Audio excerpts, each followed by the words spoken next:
The gold price climbed on Friday after the release of US GDP confirmed expectations from market participants that the economy contracted in the first 3 months of the year. Spot gold was last seen around that 1190 mark, having lacked direction for most of the week in the face of a relatively stronger dollar and mixed messages from Greece on the state of negotiations. The second estimate of US first quarter GDP came in at minus 0.7%, slightly better than the minus 0.8% forecast, but down significantly from growth of 0.2% in the first reading. This low GDP figure could make the Federal Reserve's 2015 forecast of 2.5% to 3% growth difficult to achieve.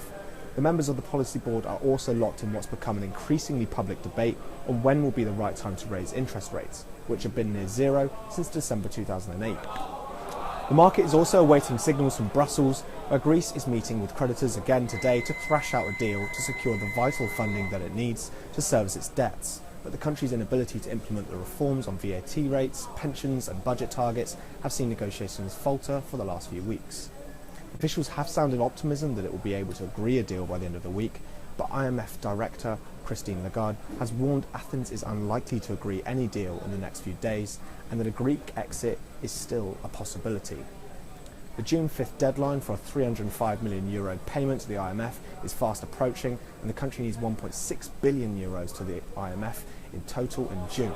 Therefore, volatility as a result of the talks may pick up in the next few sessions. In the physical markets, movements remain limited. Chinese demand is trudging along just about, while things have almost completely dried up in India.